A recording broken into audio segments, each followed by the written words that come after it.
Hi hello friends, ఈరోజు నేను మీకు రవ్వ దోశ ఎలా తయారు చేసుకోవాలో చూపిస్తాను. చాలా ఈజీ అండి. ఒకటే ఒక ఇంగ్రీడియంట్తో మనం రవ్వ దోశ అనేది తయారు చేసుకోవచ్చు. ఓన్లీ బియ్యం పిండి, ఇక్కడ చూసారు కదా, 1.5 కప్పు బియ్యం పిండి, అందులో కొద్దిగా ఉప్పు, జీలకర్ర, అలాగే సన్నగా కట్ చేసుకున్న అల్లము, పచ్చిమిర్చి, కొత్తిమీర, ఆనియన్స్ ఇవన్నీ వేసేసుకొని మంచిగా కలిపేసుకొని తగినన్ని నీళ్లు పోసుకొని కొంచెం జారుడుగా తయారు చేసుకోండి. అంటే కొంచెం లిక్విడ్గా ఉంటే మన దోశలు అనేటివి పల్చగా వస్తాయి.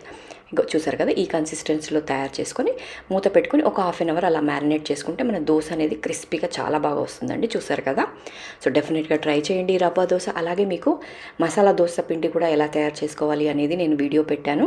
ఎవరైనా ఆ వీడియో కూడా చూడకుంటే ఒకసారి ఆ వీడియో కూడా చూడండి, చాలా టేస్టీగా ఉంటుంది. సో డెఫినెట్గా ట్రై చేయండి ఈ దోశలు.